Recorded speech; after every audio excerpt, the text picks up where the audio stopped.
Good evening, good afternoon, or good morning. Greetings from Geneva.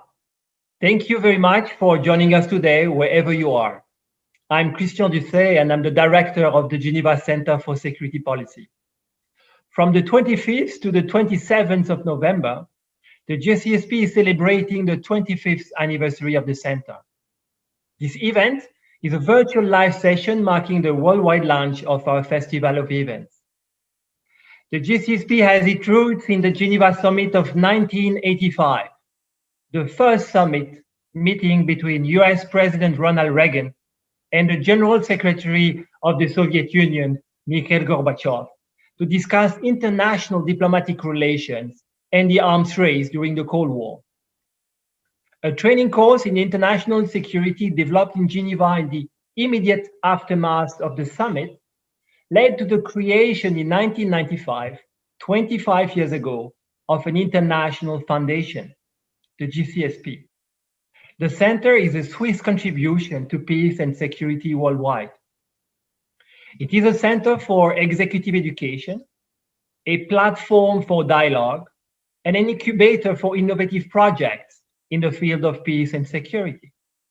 It is supported by a board of 53 member states, including all the permanent members of the United Nations Security Council. Much has happened over the last 25 years. And in 2020, it is even more obvious as we face wide-ranging challenges, spending time to pause, reflect, and learn from history before coming to decision have become even more critical.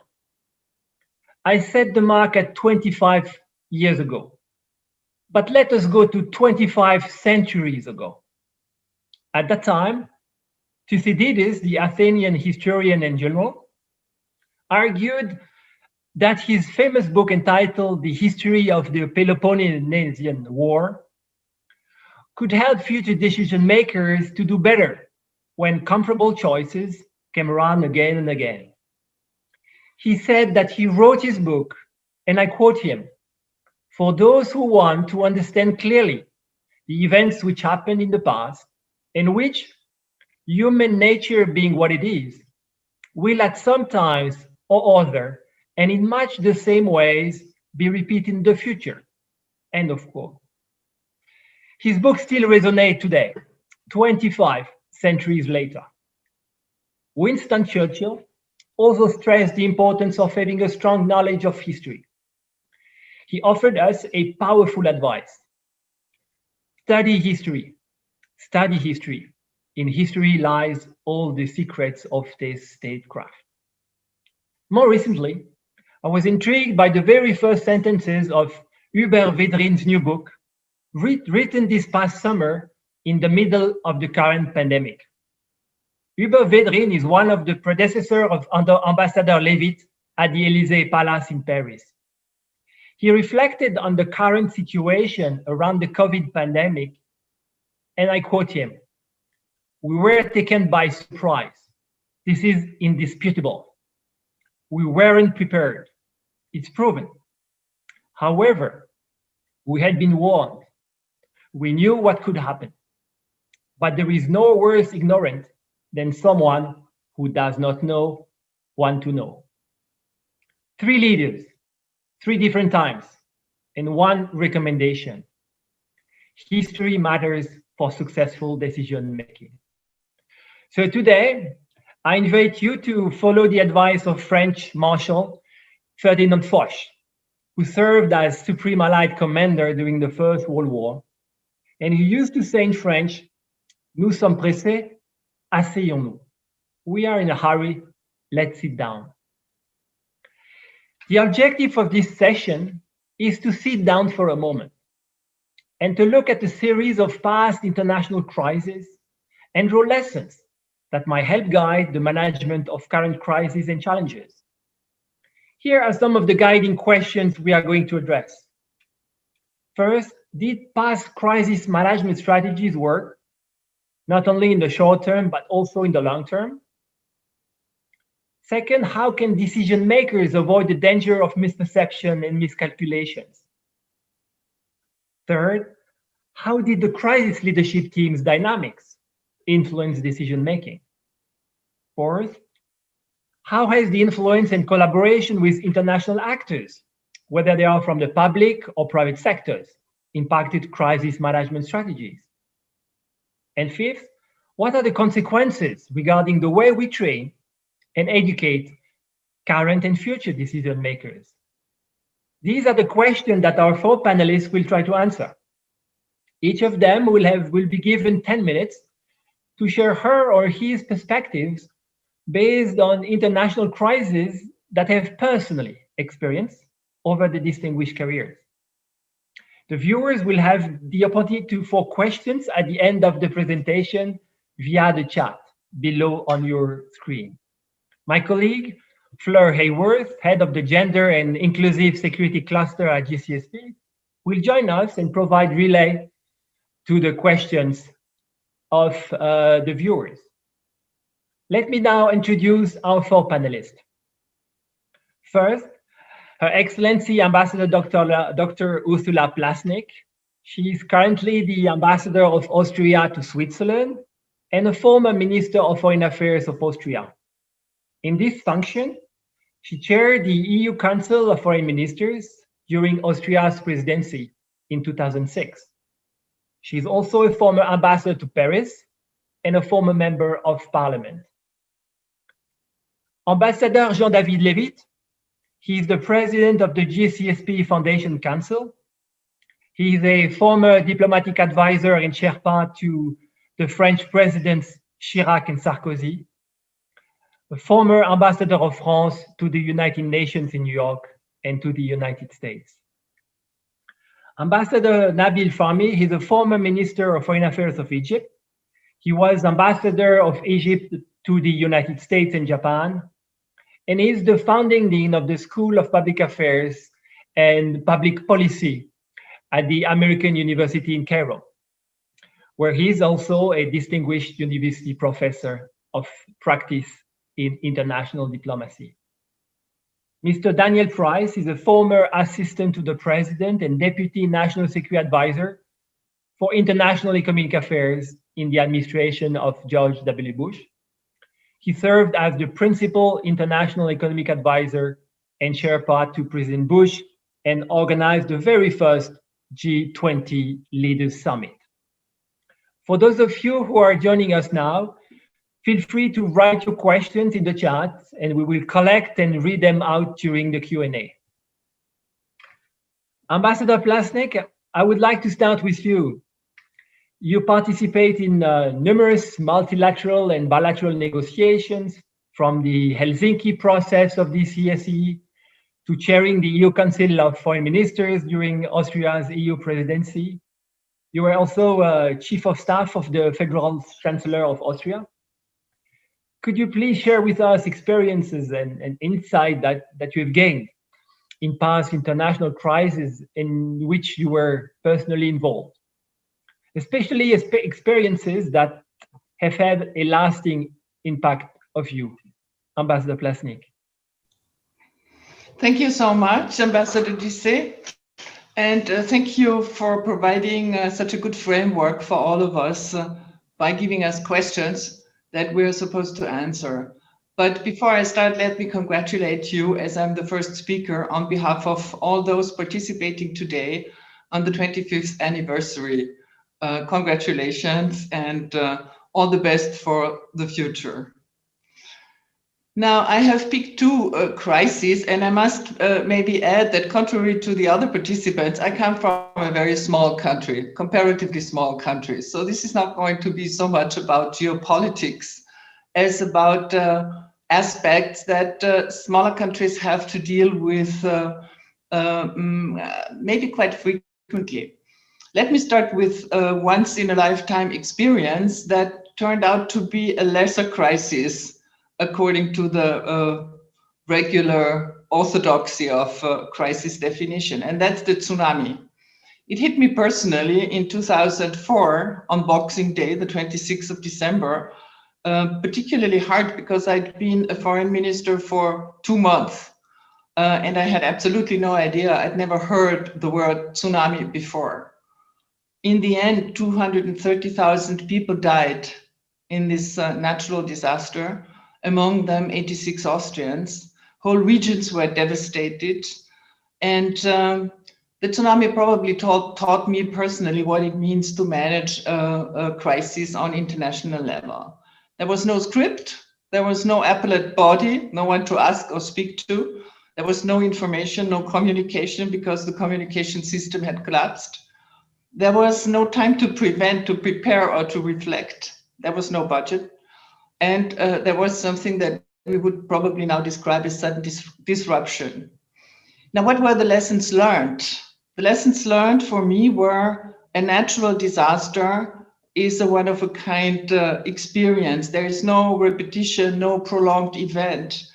The management challenge was primarily logistical. No questions of values, ideologies, or belief involved. However, there was a certain importance of management of emotions, especially for the domestic audience, as I found out. There was a huge wave of worldwide empathy. Everybody was ready to help. There was a neighbor feeling, a moment of neighborhood in the global village during this tsunami crisis. According to the complexity management range, this was probably a low-level intensity crisis. As I said before, it was a natural disaster. Let me now come to crisis number 2, and this is maybe the crisis that had a lasting impact on me and that has a lasting impact on all of our lives. And this is, I take you back to the year 2006, the Danish cartoons crisis, what has become known as the Danish cartoons crisis. In September 2005, that is 10 years almost before the Charlie Hebdo terror attack in Paris, a Danish newspaper, Jyllands Boston, published a number of caricatures of the Prophet Muhammad. What happened after that until the month of February 2006 remains a bit of a mystery.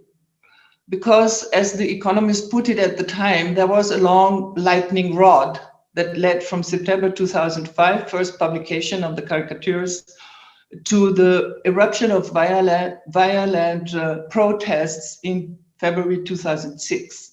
We still don't know every detail about this lightning rod and what composed it, but it's an interesting question that should be researched. In the end, we had, and we don't have exact figures of how many people died during the violent protests that erupted across the world, but it is probably safe to assume that more than 100 people died, around 800 people were injured. Embassies were set afire, there were boycotts of all types. It was difficult to manage. And it was, we knew at the time, we felt it, not a single event that would go away. This was something that would come again, that would come to haunt us. And it actually did in various constellations, both in Denmark and in the international community. Now, why was the Danish cartoons crisis, from my point of view, such a heavy hitter? Why did it have such a lasting impact on me? First of all, because I find it very difficult, and it is objectively difficult, I think, to manage a crisis or try to manage a crisis that is so heavily based on questions of identity, emotions. You may add religion, some may add religion. A clash of principles, in a way, that have to be debated live on the stage while you try to come to grips with the security aspect of the whole situation. The Danish cartoons crisis was one of these crises that go global instantly. There was no time to prepare. Communication was of the essence, but it was also super complex because we had to address audiences both on on several levels, on the local level, on the national level, the domestic audience, if you want, and on the international level, international organizations, other countries. Very difficult to do that and do this under heavy pressure from the street in a number of countries, including our own countries. where different interpretations and different concepts about the relationship between freedom of religion and freedom of opinion all of a sudden surfaced and had to be dealt with. So this was a solution without this was a crisis without a solution, and a crisis without an end. It was actually a crisis that morphed into something else, and that had elements of terrorist actors added later on, both in Denmark and in other countries. I have mentioned Charlie Hebdo, but I've always also been in Paris in 2015 at the Bataclan attack. Now, lessons learned very quickly, just a couple of suggestions, if I may. First of all, complexity management at a very high level, in this case, with a multi-layer crisis unfolding, several crises unfolding simultaneously. How do you manage irrational elements? Question mark. How do you read the crisis right? What is the core issue? How many layers are there? Who can help to understand this particular complexity? What is the aim of whatever you do in both terms of substance and communication? Avoid violence?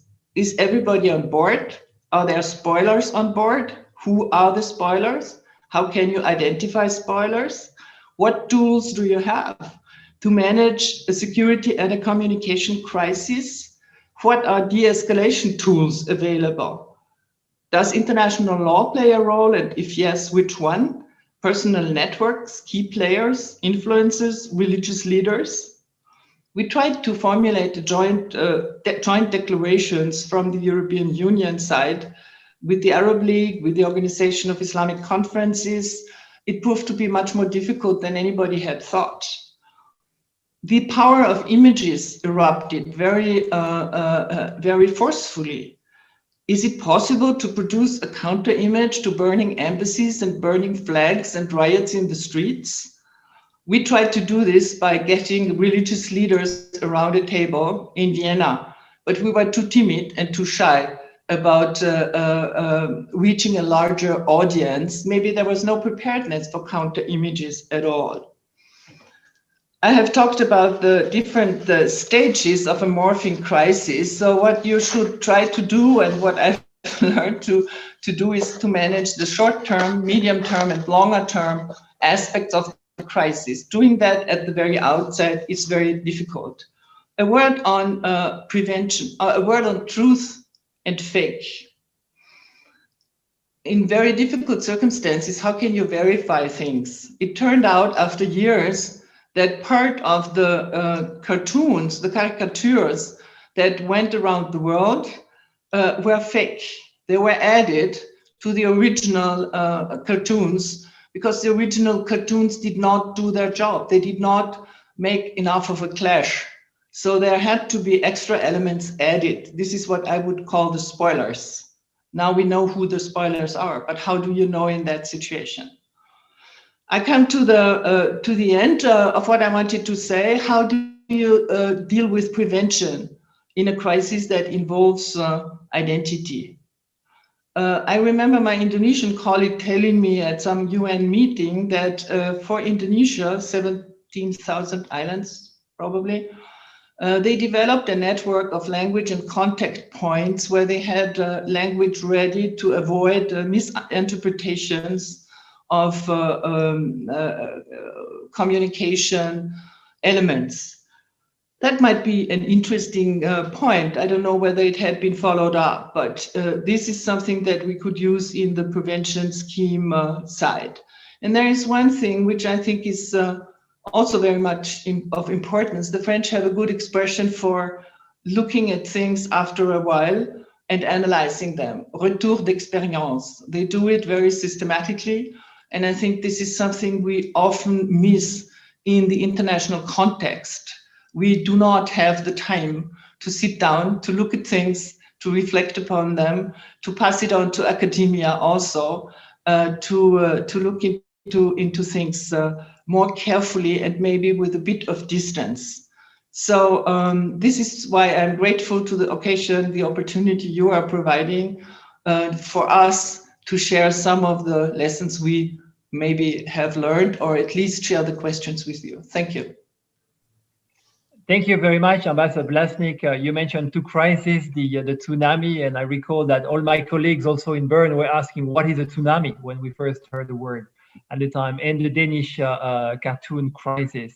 The element of surprise is probably what characterized both crises. Thank you so much for sharing your experience. And now I'd like to turn to you, Ambassador Levitt. You have had the opportunity to work closely with three French presidents during challenging international developments. You were also posted in New York and Washington during historic times. And would you like to share with us some of the key lessons or insights that you drew from your large experience? Ambassador Levitt. Well, thank you, Christian, and thank you for this introduction, and thank you to Ursula for this wonderful experience sharing. And I chose to speak about Libya. Why? Because when you look at the situation now, obviously you say it's a failure. But it didn't start as a failure. And so the question is, what went wrong? As you may remember, we had beginning of 2011, the Arab Spring. It started in Tunisia, it continued in Egypt, and then it landed in Libya. February 2011, huge demonstrations in Benghazi and the major cities of Libya. Immediately, Gaddafi reacted by a terrible repression. More than 1,000 people were killed in only few days.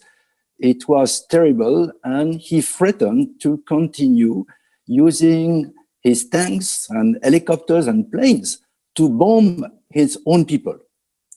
So we had to do something. It was just across the Mediterranean. We could not stay put. But President Sarkozy told me, yes, but we need, before we act, to have a call from the Libyan people. And that's exactly what happened. A National Transition Council was established. They came to Paris and they said, please, save us. Okay. Number two, President Sarkozy said, yeah, but we cannot act without the call from the region, from the countries in the region. Well, we got, and I say that under the control of Nabil Fahmy, a call to protect the Libyan people coming from the Arab League. Ah, okay. So President Sarkozy said, yes, but we are a member, a permanent member of the Security Council of the UN. We need a blessing from the UN, from the Security Council. And in fact, we got two resolutions, 1970, 1973. The first one adopted unanimously. The second one with the abstention of China and Russia, but with the vote in favor of the three African countries. And this resolution paved the way for our military mission, that is to protect the Libyan people against the bombing of the troops, planes, tanks, helicopters from Gaddafi's army. And now Sarkozy said, okay, but before we act, we need something. NATO will be in charge, but I don't want this to be a kind of Christian crusade in Arab land. We need the participation of Arab countries. So we got three Arab countries with us, Jordan, the United Emirates, and Qatar, with their planes. So this action, this military action, was a great success. We protected the Libyan people. There were only few victims of our military action. And the only regret we have is that Gaddafi was killed because we could not have troops on the ground. This was forbidden by the UN Security Council. But we had a great success in protecting the Libyan population. So what went wrong? Not the military action, but after. In fact, after, it started well.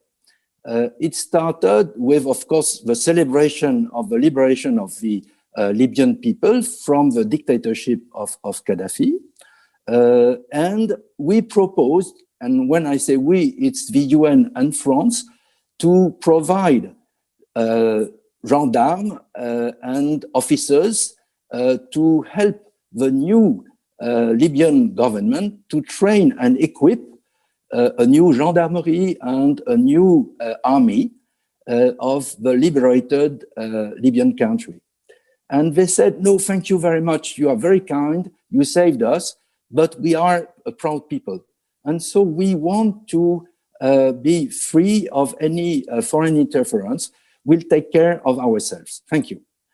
Okay, it started well.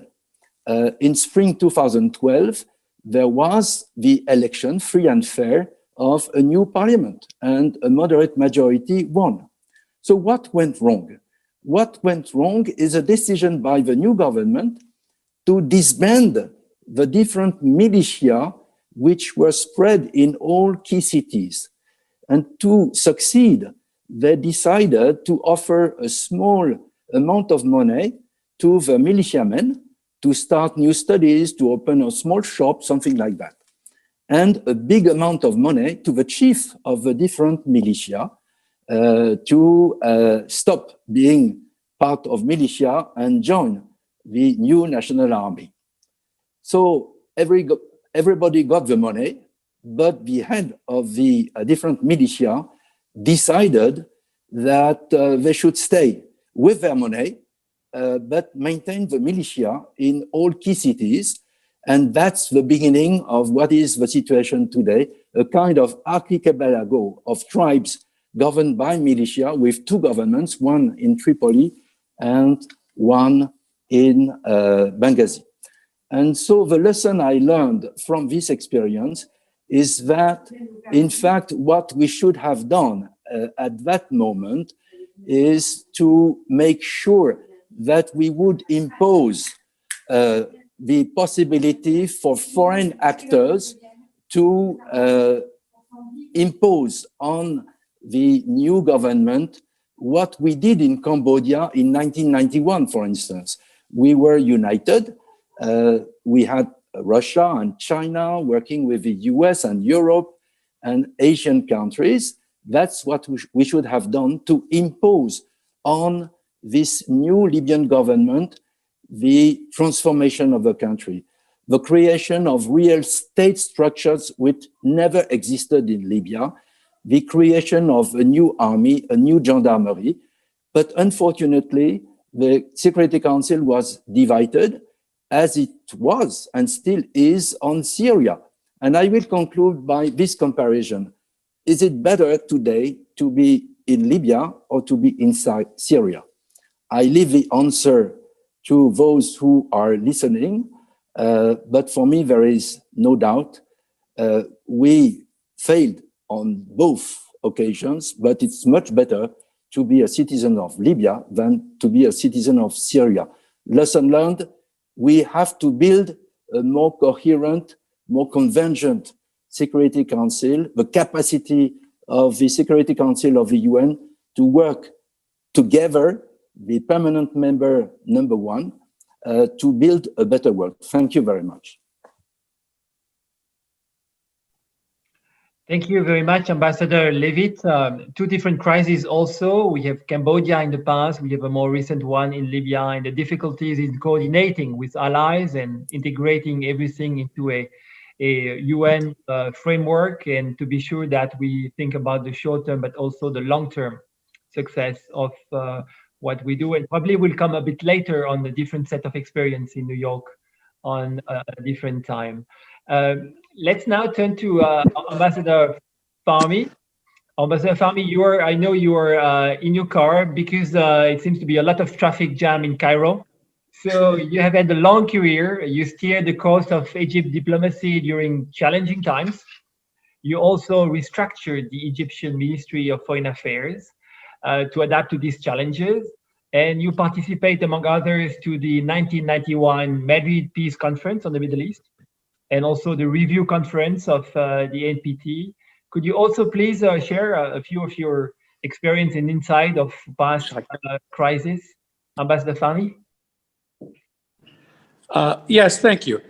Let me start from a different perspective, if I may. I think it's very important that I start with some conclusions and then give you the examples. If we're talking about international relations or diplomacy, which is the context, or civil service, for that matter, the players here are dealing with the common good. They're dealing with national security, be that political, military, or economic issues.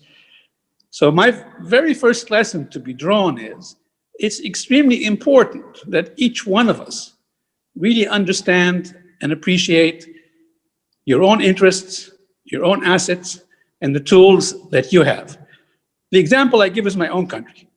We are a medium-sized country of a very, very long heritage, living on 2 oceans, being parts of 2 continents, importing or bringing in water from abroad, importing food, capital, and until very recently, also energy. We therefore have to have a proactive foreign policy. And we have to be ahead of the curve rather than reactive. I say this because it's what defined how we dealt with different issues. And let me deal with a couple of them.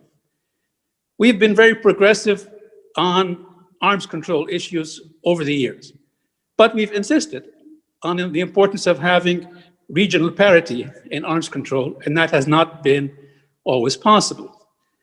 So way back in the early 90s, we wrote out a 2-year plan for our president, that over the next 2 years, these agreements will come to the fore and we will be asked to join, and there will be requests from friendly countries and from principles that are very close to you as president. But these are the implications of joining and not joining. And we did this in discussions with interagency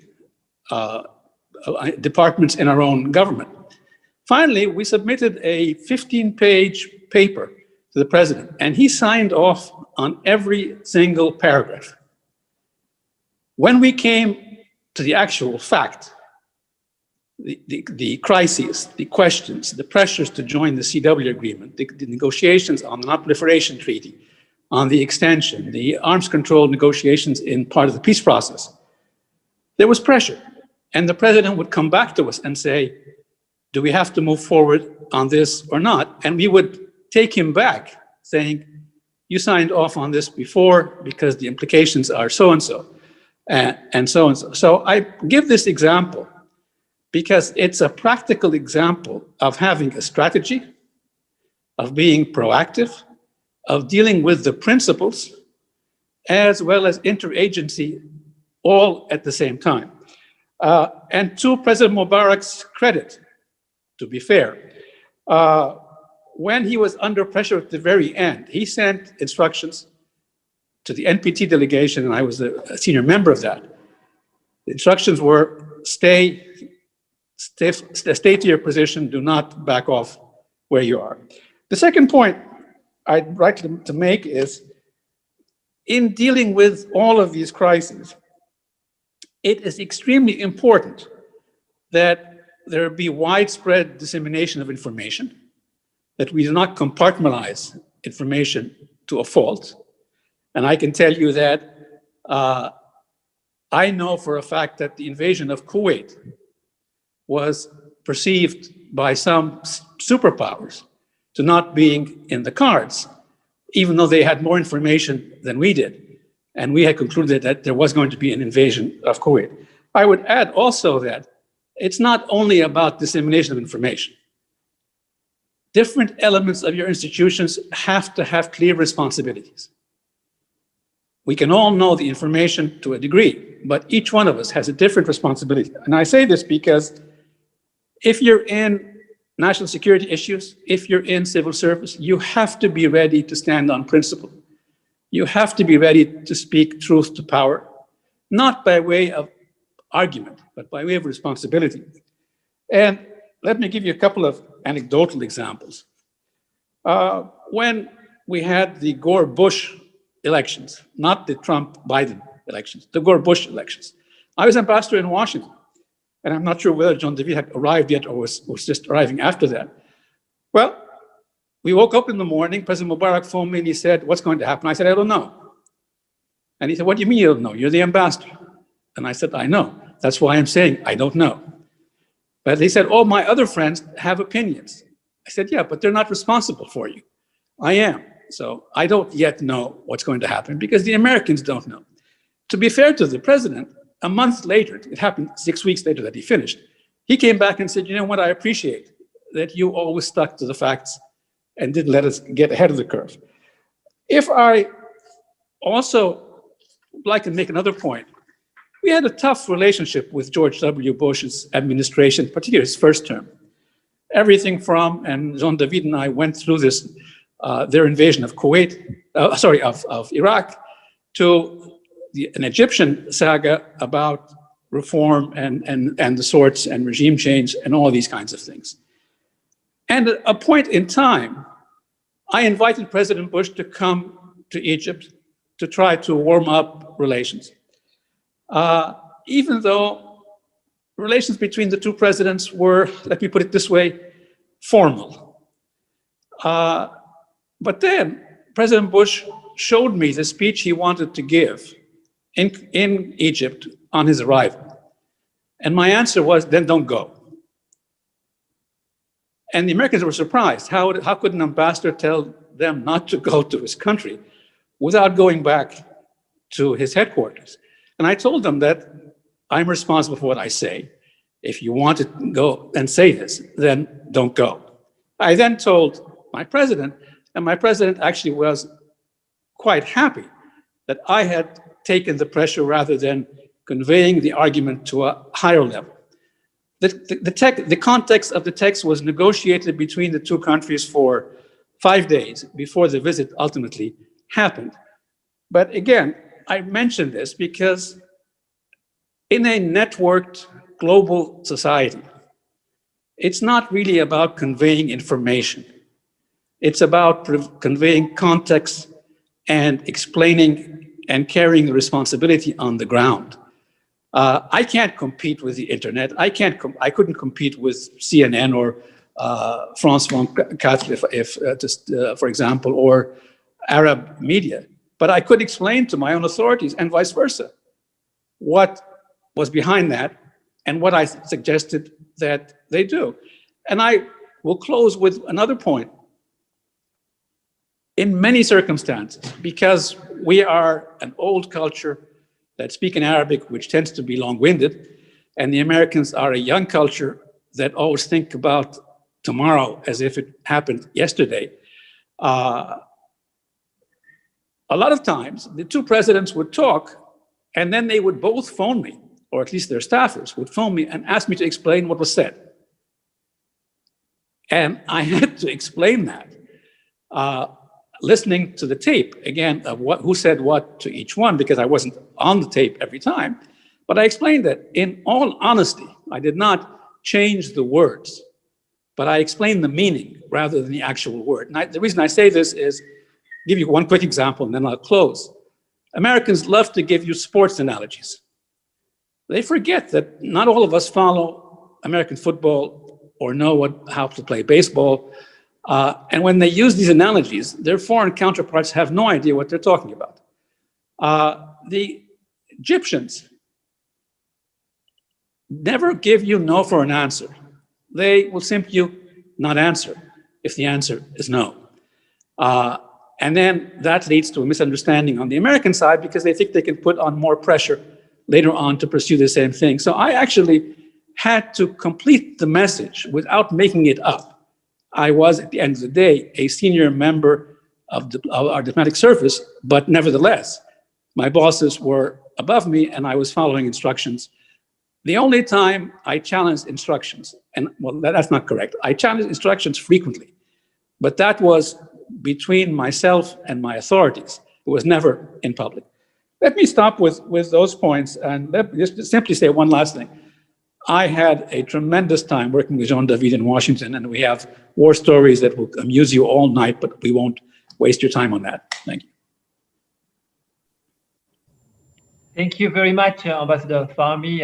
It's good to see that the friendship between diplomats or military officers all over the career can play a role in avoiding misinterpretation and sometimes miscalculations. Thank you also for putting stressing the value that can a diplomat or an ambassador in a foreign country add to the discussion between head of state, and also giving an understanding of what's going to happen in the country, because we have so much information coming that the headquarters usually goes faster the information, but maybe not the nuance and the background that is useful. Now I would like to turn to you, Mr. Price. You have over 40 years of experience in a different field than the others. I think in international trade, investment, regulatory matters. As I mentioned before, you were there at the creation of the very first G20 summit. In what sense are the crises in international trade or in the field of investment different than what we've seen with the three other panelists? And would you like us to just to get a bit of insight on your field? Thank you so much. Ambassador Dussey, thank you very much for including me in this august panel. I think I am the only panelist who does not have the title ambassador in front of his name or her name. But I'm honored to join you and to share a few thoughts from the global financial crisis and that first G20 summit held in November in 2008 in Washington, D.C. I would note, since it seems appropriate to note, that this summit was held and largely organized after the election of President Obama. So the summit followed the election by about 2 weeks and took place in the context of a transition that I would underscore is often noted as one of the smoothest in the history of the United States. That is between second term George W. Bush and first term President Barack Obama. So what was going on at this time? We're in the depths of a financial crisis, which is rapidly morphing into a macroeconomic crisis. And the question arises, okay, what do we do about it?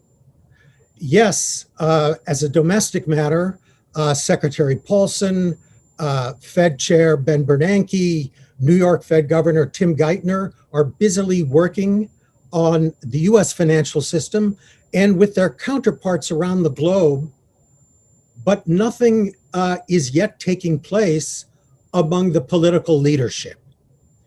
So President Bush decided to elevate what had been a finance and central bankers forum, the G20, to a leaders forum.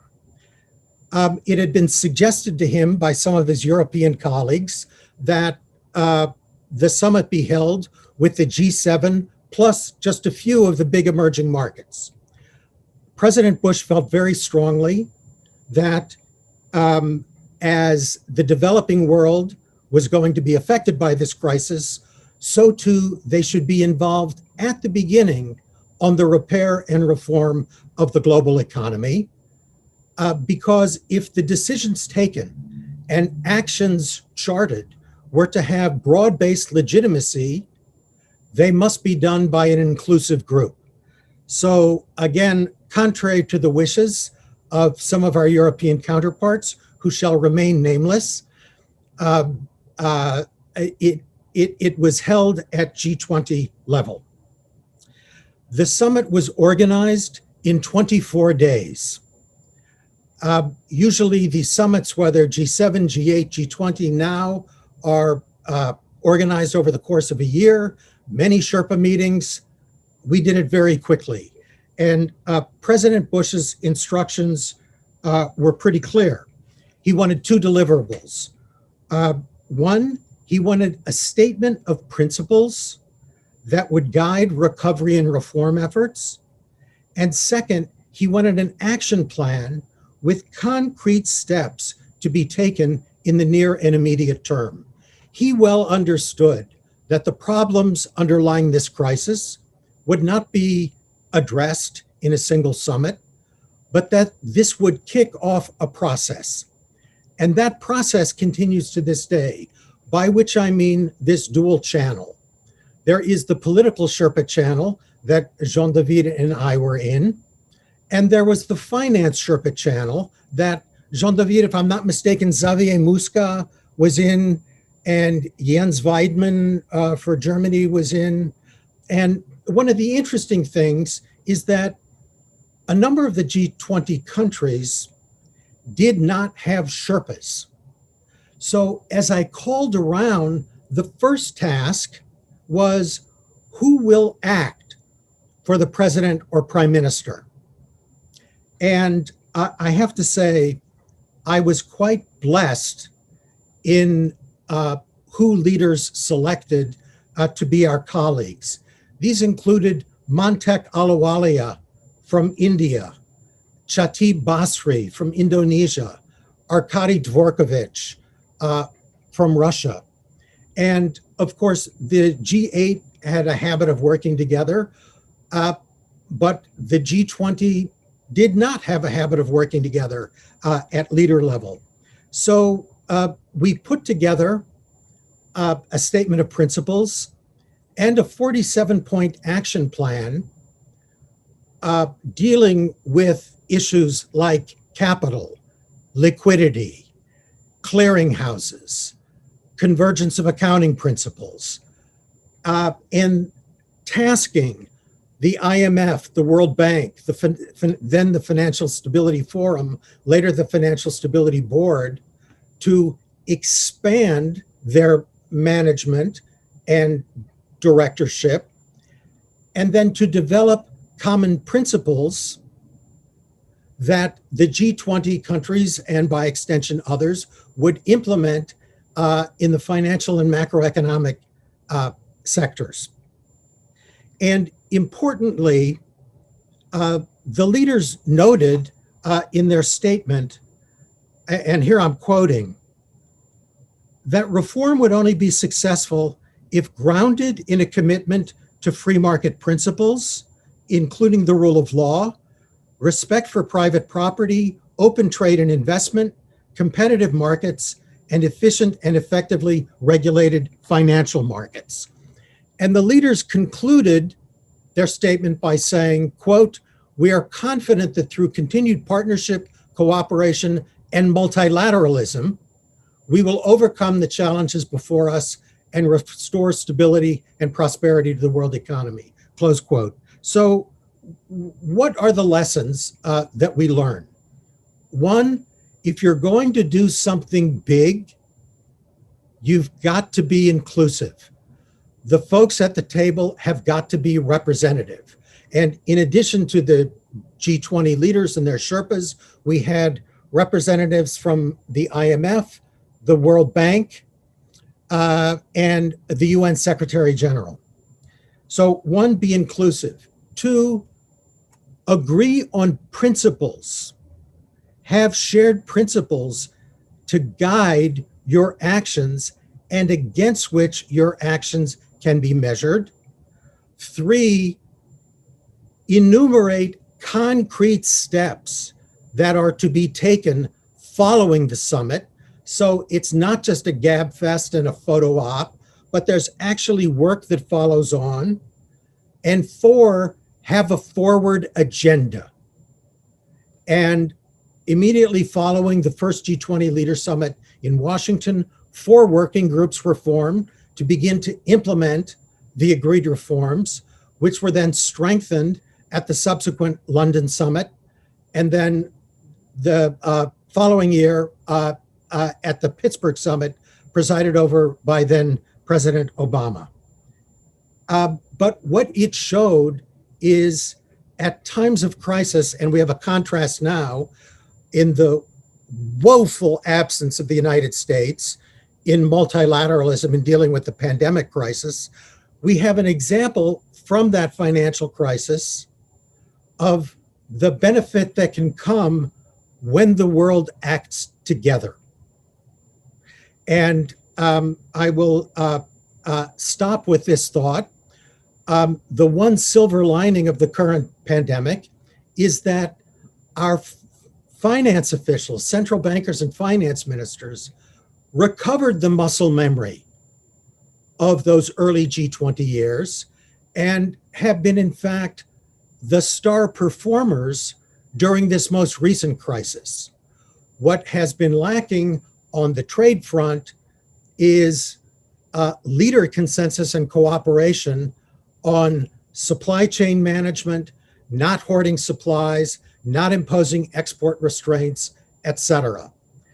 And I will pause there only to say that with a new administration taking office, I hope the United States will rapidly be back at that multilateral table and sharing the burdens, but also providing a degree of leadership and energy. Thank you. Thank you very much, Mr. Price. I think this was extremely valuable as a sign of hope and a sign of encouragement, because here we are in Geneva, the global center of the operational center of global governance, and sometimes we see the difficulties that countries, if you want to be really inclusive, it's difficult afterwards to be able to act on this inclusivity, but this is a good example of the G20. Before I give the floor to my colleague Fleur Haysworth for the questions from the viewers, I just want to go back to Jean-David Lévit, because you were on one side dealing with political and international crises that were more like the Libya type or others, but also you were a Sherpa for dealing with the G20 summit. So can you use the experience on one to go to the other, or it depends always on the circumstances that you're in? I would say very simply that what is important is the personal relationship between your partners and yourself. And here I want to pay tribute to Dan for his leadership.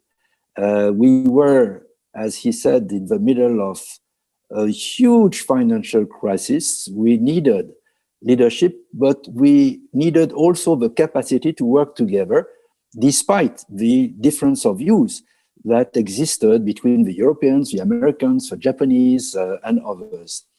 And Dan's leadership made it possible. He's a true friend, but he was our leader, and we were blessed to have him in charge. And I would concur with Nabil when he said what is important is to be sincere, to tell the truth to your boss, the head of state. It's not always easy. I know that from experience, but it is our duty because that is our role as Sherpa or ambassador. We are at their service, and our first duty is to be candid and sincere in expressing what we feel is necessary and appropriate. Ambassador Dussey, may I jump in here for just 1 second? Just to underscore a point Jean-David made, and also a point Ambassador Fahmy made, which is, if you're responsible for putting something together, you have to filter out the noise. President Sarkozy did not necessarily have the same view as President Bush on everything. In fact, he was making speeches saying, laissez-faire, c'est fini. Anglo-Saxon capitalism is at an end. Gordon Brown was saying, the Washington consensus is at an end. We have to turn the page on capitalism. But the job of Gordon Brown's Sherpa, John Cunliffe, with whom we are all still friendly, and of President Sarkozy's Sherpa, Jean-David, you have to filter out the noise. Leaders are going to make speeches. leaders are going to say one thing, but you have got to reach consensus and agreement on a statement of principles and on concrete actions. You can't just amplify or repeat the kind of talking points of your leaders. You need to get beyond that and kind of get the work done. Thank you very much, Mr. Price. I saw that Ambassador Fahmy wanted to add something. Yes, just 2 words, and then I'll let you move on. One, I think it's very important, since we are in a global village and since we are very closely networked, I think it's very important that the international community revisit its social conscience. The social conscience of the community after World War II was to not allow this to happen again. And that served us well for many, many years. But we live in a different society today, and we need to re-engage that conscience, because I see that we come together when we do only in time of crisis, rather than when we have the opportunity to build on each other. The second point, which was just being made by my 2 colleagues, I love to have, whether I was ambassador or when I was a minister, I love to have a president who's a visionary or a closure. I never wanted a president who was an executive manager. If he had vision, he talks at the beginning. If he was a closure, he takes the final decision. But it's not his job to be there day to day on detail of the issues, because they can't be experts on foreign policy, on agriculture, on water, on economics, and nor should they be. And frankly, strong leaders allow you to do that. They allow you to urge them to come out front or urge them to stay back a bit. It's also, frankly, very good negotiating tactics always to have somebody back there who can say yes or say no, and that gives you room to negotiate. I'll stop there. Thank you. Thank you for these comments, Ambassador Fahmy. Now I would like to turn to my colleague Fleur Hayworth, who has been monitoring the questions from our viewers since the beginning of the session. Fleur. Thank you so much, Ambassador Dussey. So we have a few general questions, and then we have some specific questions as well. So I'm going to start with a batch of 3, and the first 2 questions are to all our panelists. So the first question is, for all the speakers, do you feel that you have viewed international events or crises differently according to your then position of responsibility? And did you draw different conclusions or lessons as a result? And particular question in relation to ambassadors and ministers. The second question we have is that in relation to Ambassador Plassnik's comments around the challenges particularly emerging from clashes in identity, values and religion, and the proliferation of fake news and different forms of information, do we actually need to be revisiting the social conscience or the social contract, and how can we have more meaningful conversations about that with those who are outside the traditional institutions of power? And then the final question I'm going to pose in this round is in the question of Libya, and particularly to Ambassador Levitt. We've had a number of questions on that. Firstly, around the role of NATO. Secondly, questioning whether the intervention was in fact an imposition of democracy, and should governments choose the way they want to be governed rather than potentially continuing formal imperial power. And then finally, is Libya better to live in now than before the intervention? And what is the security impact of the intervention in Europe? So if I could start, if I may, with Ambassador Plassnik. Well, over to you. Well, thank you. I'm not so sure whether I understood the question number 2, the one that I'm supposed to respond to. But if my analysis is right, it's about how to when you're in a position of responsibility, how to enter into a dialogue with those outside of a position of power in the society at large. Well, it's difficult. There's no one fix all answer to this, or even pattern that you could establish. And the cartoons, Danish cartoons crisis, and all those crises following showed how difficult it is to manage at the same moment, in parallel, simultaneously, domestic audiences who have specific expectations with regard to those in political responsibility, and at the same time manage the international audience, if you want, especially when it comes to these matters of principle. And we will have more of this in the global village. So there is an enormous kind of pressure. There is a specific culture that you have in your own country on matters as freedom of religion versus freedom of opinion. The Austrian tradition is quite different from the French tradition. And we've had recent examples of that, and we will continue to have examples. So the difficulty is to engage on several levels at the same time, stay coherent, stay in tune with yourself. And the first precondition, of course, is to be open to dialogue to start with. I think in hindsight, if you're in the retrospective, the then Danish Prime Minister was asked by a group of ambassadors coming from predominantly Muslim countries to meet for a meeting, and he refused that meeting. He said there was no, I don't know what the exact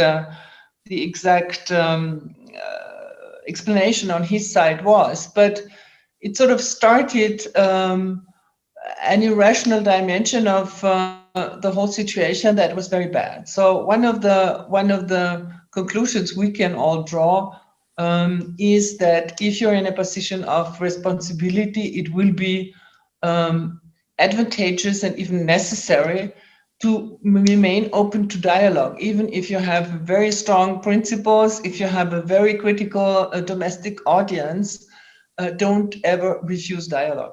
Thank you. Thank you so much, Ambassador. I'll turn over now to Mr. Price, please, if you have any thoughts on the questions asked. Yeah. Actually, with social media being what it is, with people able to express views instantly to a very broad audience, it's actually easier now to get a flavor of what different groups are thinking than it was 15 or 20 years ago. So that's, of course, the plus side.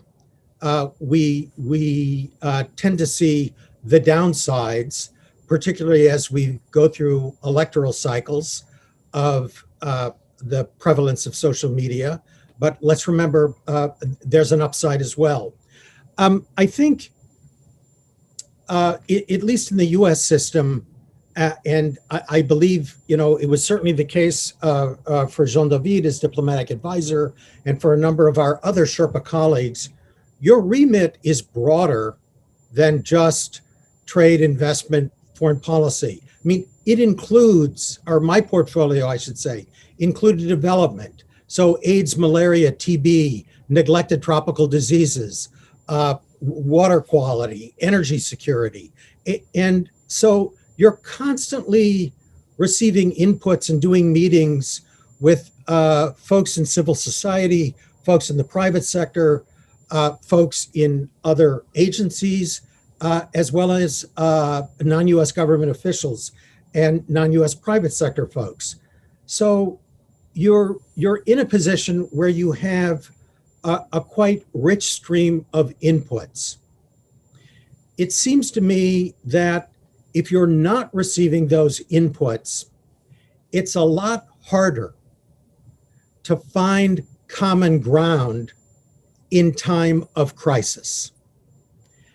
And so I think the kind of breadth of inputs and contacts and ongoing dialogues, together with, as Jean-David said, the friendships and relationships that predate the crisis are critical in its management. Thank you very much, Mr. Price. If we could now turn to Ambassador Fahmy before turning to Ambassador Levitt. Thank you. Sure, thank you. I would simplify it by saying the more senior you became in office, the more strategic you had to be, rather than tactical and dealing with an immediate problem. You have to take into account the multidisciplinary dimensions of the issues. And I'll give you an example. When Iraq invaded Kuwait, Egypt was in a delicate situation. We were very friendly with Kuwait. We had good relations, not as friendly, but good relations with Iraq. But as a matter of principle, as a medium-sized state, we were not going to accept a violation of somebody's territory or an invasion into somebody else's territory. So it was the principle of rule of law and the non-acquisition of territory by force that made us actually not only stand up against Saddam verbally, we actually provided forces in the international coalition to go in and liberate Kuwait. As a younger diplomat, you may not have had that responsibility to look further than the event itself, and you could have possibly said, well, let's stay out of it. It's not our problem. But it would have been if we had accepted a brother violating the territory of another brother. The other point I'd make, and John Nabil will laugh at this, when we were both in Washington in the invasion of Iraq, we were both very close to the Americans as our countries, but we were not supportive of the invasion of Iraq. And I remember a lot of congressmen telling us, how can you be, telling me at least, how can you be friends and not support us? And I said, it's because we're friends that we don't support you going in, because going in is not going to be the same as going out. And the implications of what you're doing are much, much more dangerous. So that's another point. The third point, frankly, I change my opinion quite frequently, even in the same position, if I get more facts. And I just finished publishing a book, and as I wrote it, I reflected on many of the issues. So I don't see a change of opinion to be unnatural. I do, however, believe that if your position does not become more strategic as you grow in responsibility, you are not really exercising your responsibilities.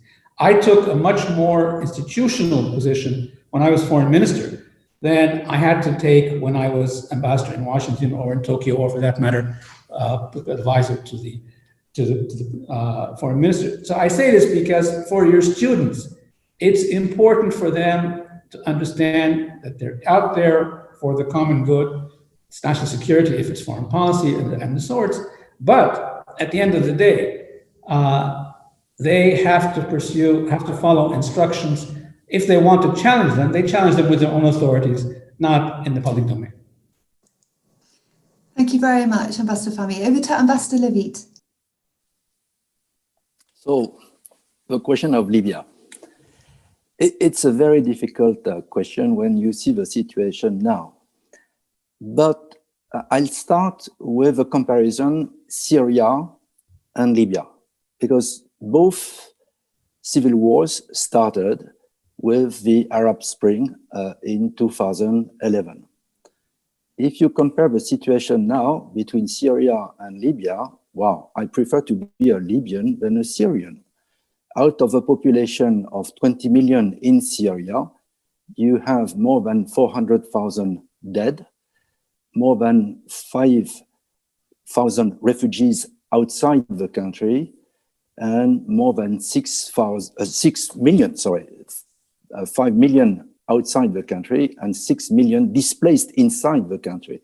It's a true disaster, and we had decided not to interfere. And now we are blamed because we didn't act in Syria. And we are blamed because we acted in Libya.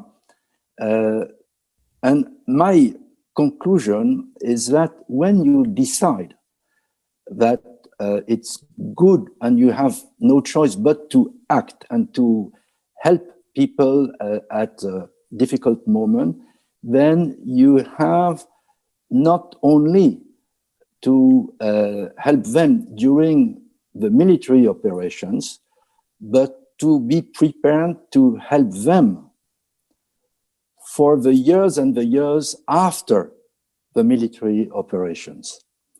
And this is what we didn't do in Libya, simply because the leaders of Libya said, no, thank you, we are a proud people, and we thank you for the role you played. We are free now, and we will build our own country alone, and we will succeed. And the mistake we made was to say, okay, we should have acted in a different way. And that's why I compare the situation with a negotiation I had the privilege of leading in 1991 in Cambodia. It was after the genocide of the Khmer Rouge. It was after the Vietnamese invasion. And we built a coalition with the 5 permanent members and the countries in the region. And we succeeded in convincing the Khmer Rouge and the pro-Vietnamese government to accept the presence of the UN and to accept that the UN troops would organize the repatriation of the refugees and free and fair elections under the control of the UN and so on. Is it possible to do it again today? That is a key question. And unfortunately, the mood in the Security Council of the UN is not exactly as positive it was at the very moment, 1990, 1991, after the changes in Beijing and in Moscow and so on. But my conclusion is, again, we need to better work together in the Security Council. We need, when we start, helping people to be prepared to stay well beyond the military operations, to help these people to build a state. And we should, all of us, be convinced that it is our duty to deliver, to stay with the new leaders until the day they really don't need us anymore. I'll stop at that. Thank you so much, Ambassador. We have another round of questions, which I will pose to all panelists again. And these 3 questions are, should we be thinking more systemically now in normal times, as well as in times of crisis?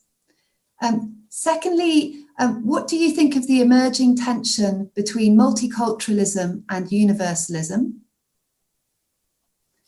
And then finally, in terms of what we know from past ebbs and flows in the US administration and the consequences more broadly for politics in Europe, the Middle East and beyond, what can we expect from Biden's presidency in the coming years? So if I could turn to Ambassador Fahmy first of all, and then we'll go to Ambassador Levitt, Ambassador Plassnik and Mr. Price to conclude. Thank you. Thank you. Thank you. Just one point on the last point that John Nabil raised, and I completely agree with him. If you're going to use force, especially substantively, you need to be ready to be there the day after. There's no way, and here's the mistake, if I may say, was done both by the Arab countries when they asked the Security Council for intervention, and if I may say, by those who went in and weren't ready to take charge, because it was bound to break down. And our military told us, you politicians don't know what you're talking about on the ground. This is going to be chaotic, and I can tell you our border is threatened even today. But on the questions you raised, because we're so close together, because we're all working at such a quick pace, because we're influencing each other, we cannot be reactive. We need to be much more systemic in what we're dealing with the major issues, especially creating if you want, a complemented order to deal with today's environment rather than in the past. It cannot simply be on the basis of crisis, because we're not always equally ready to deal with these crises. The other issue, the multiculturalism versus universalism, look, there's bound to be a conflict between the two, because you can't always have a 100% equal and fair formula for how do you respect different cultures and how do you at the same time take into account the universal culture. But I'll give you a personal example, and my colleagues on the screen here who are diplomats probably have the same thing. I have children, and they are as Egyptian as I am, but they're different Egyptian.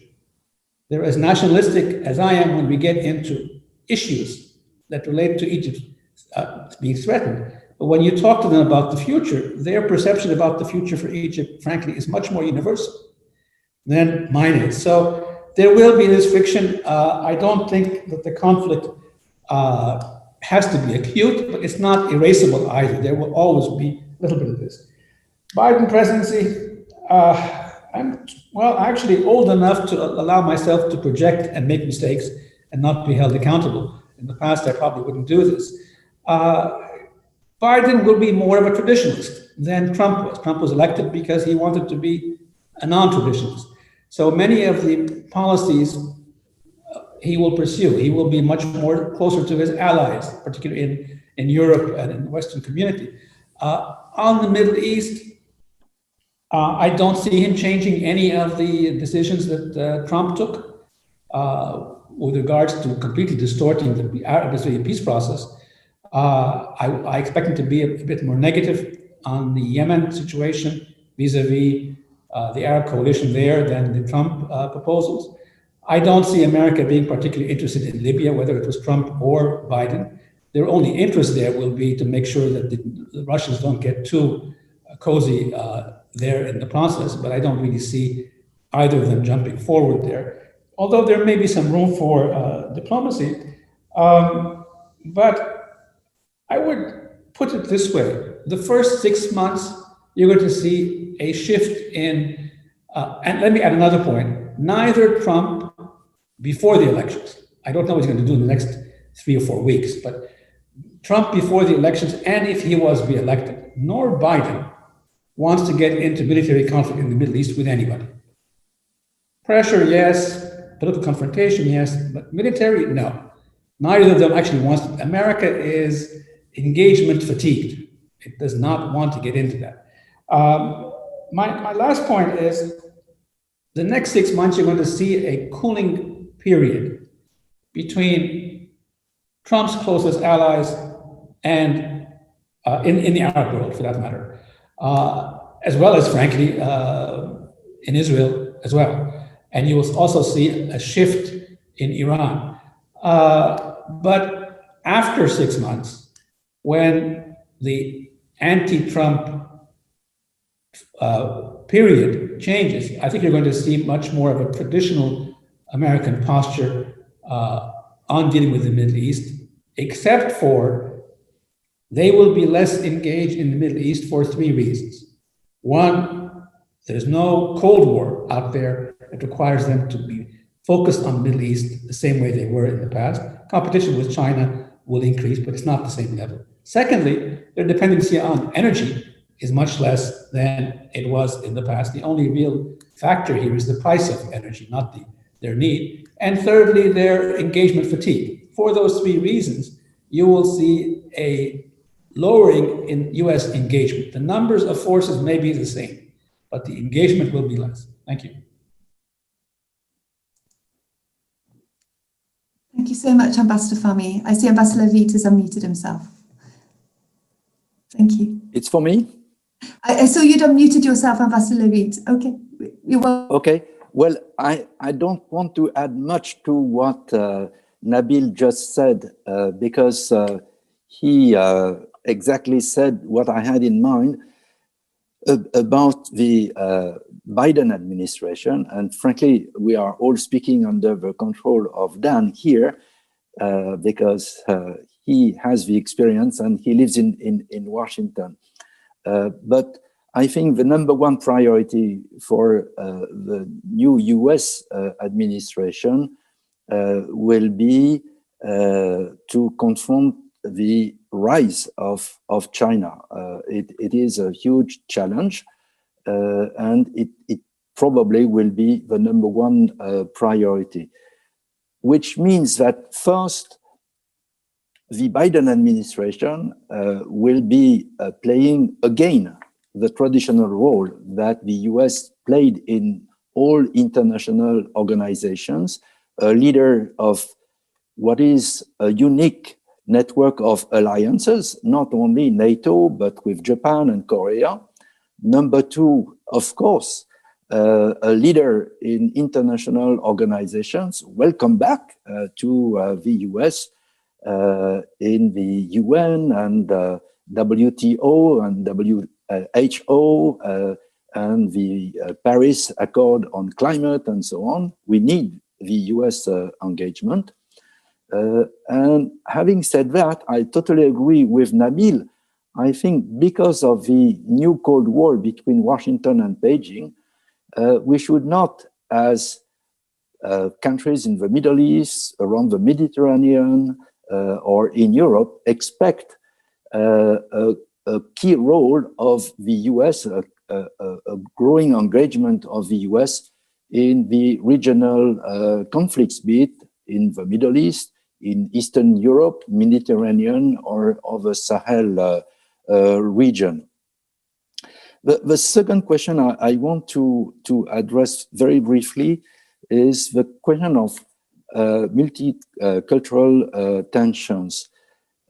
And here I want, under the control of Ursula and Christian, as a European, look back where we were a few decades ago. We are in Europe in the longest period of peace since the days of the Roman Empire.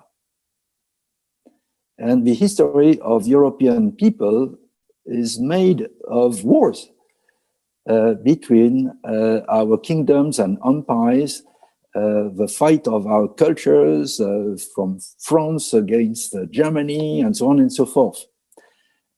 And we have, since the 1950s, succeeded in slowly emerging from this long history of wars to build a shared common future on the basis of what we discovered, that is, the cultural heritage that we share, and which explains that we are not Chinese or Indians, but Europeans.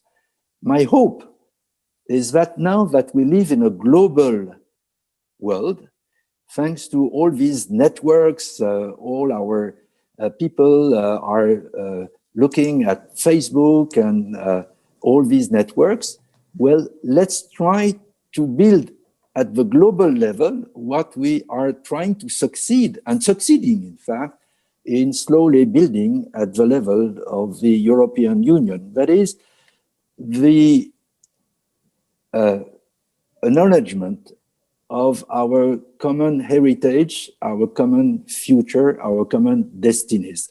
I think this is the main challenge that is in front of us. And my hope is that slowly we will succeed in building this common future. Otherwise, wow, the future is rather somber.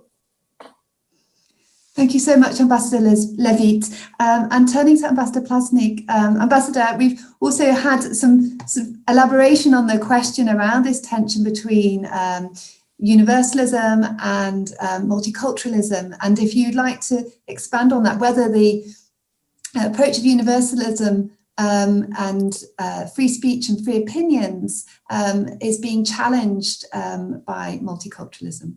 Thank you. Well, thank you. I want to first respond to Jean-David, because I am as fervent a European as he is. And this is my first reaction to the Biden question. What do we expect from President-elect Biden? I hope for a better and deeper understanding of applied multilateralism, in the sense that the European Union is a best practice example of. because this is not theoretical. This is, as Jean-David Levitt has just explained, something we fought for very hard, and something that is very, very deep in our new DNA. And it is something we find very difficult to explain to our American friends, because their DNA on this point is very different. So what we really hope for, apart from a change in style, in tone, and on certain matters also in substance, it is this, a better and deeper understanding of what the European Union is really built for, and that it will not change. It will hopefully stay like that. Second point, and here I come to the question of should we be more systematic in looking at issues? Yes, of course. My whole intervention is a plea for that, because we have to look in the global village at the longer term issues, the issues that are in the middle of our societies already, and in the middle of global tensions, and we prefer to stick our head into the sand. Now, this is an Australian discipline, but it's not something that's going to help us. So what we need to do is first identify the thorny issues, those that we don't like to touch upon, like living together in the same village with different religions, cultures, and civilizations. How do we go about that? Recognize the urgency of the matter. This is not anything that we can put off for another 20 years. It's in the middle of our societies, all societies on the globe, by the way.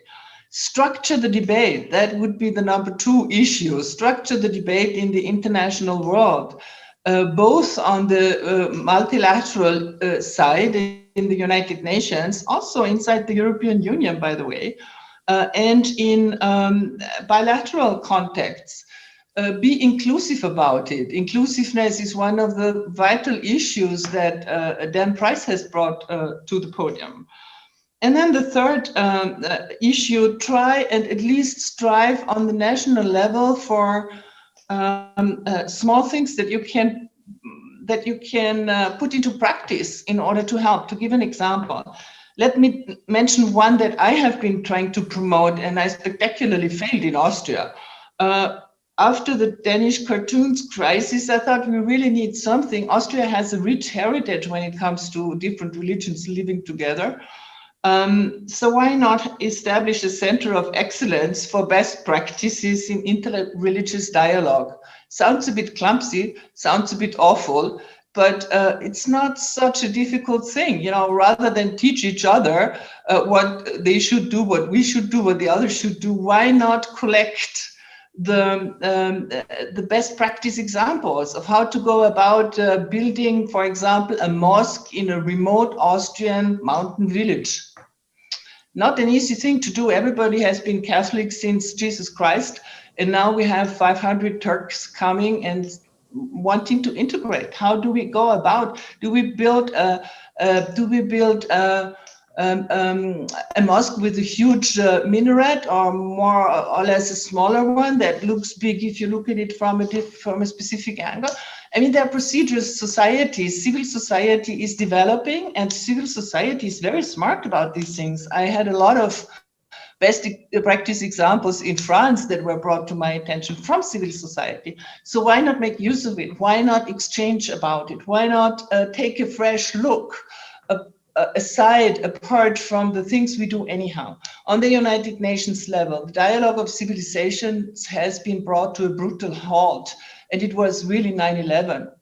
There was a lot that had been done before, but now it's dead. It's a dead duck. Nobody wants to deal with it. It seems a soft issue. This is not a soft issue. This is an issue of violence in our societies, between our societies. This is an issue we should identify. We should have the courage to define it and to draw it away from the cloak of silence that it currently is faced with on the international scene. Thank you. Thank you so much, Ambassador. Really practical and meaningful ways forward. In the interest of time, Mr. Price, I wondered if you could just give your thoughts on the Biden question before we go to Ambassador Dussey for some closing remarks. Thank you.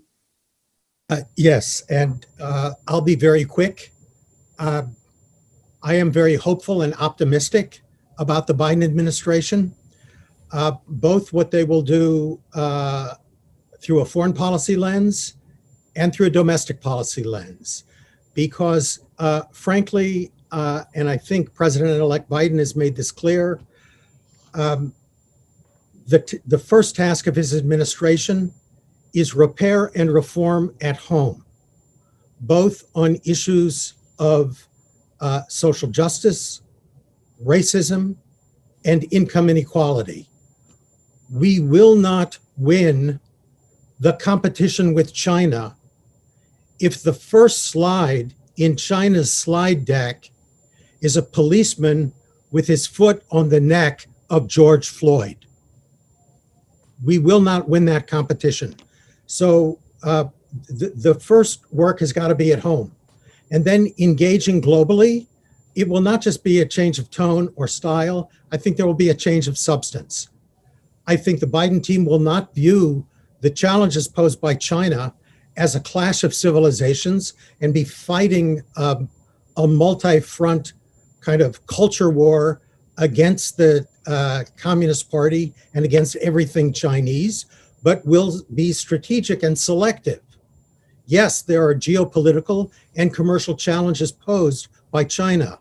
We need to confront them, and where our interests clash, we need to develop mechanisms for ensuring that we deal with that clash of interests and working with allies that we, to the extent possible, moderate the actions of China, which threaten us and Europe and the Middle East and all along the Belt and Road, both commercially and geopolitically.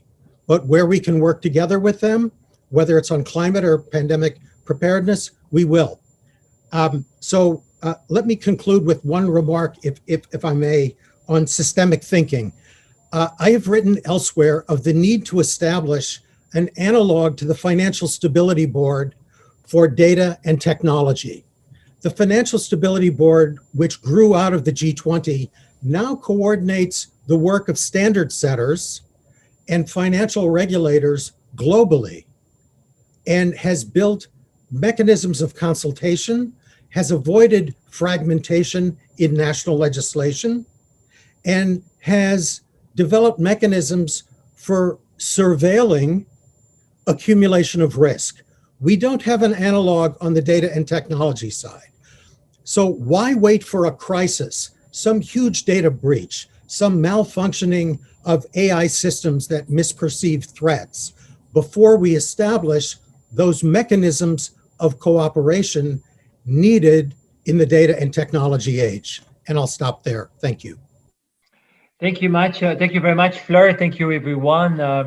I had my conclusion ready, but since we have more than 200 years of professional experience dealing with crises all around with the panelists, I would just like to ask each one to give the audience, the viewers who might be confronted by crises in the weeks or months or years to come, that you can briefly give them one advice, one short sentence that you believe are critical for them to succeed in the next crisis they will face.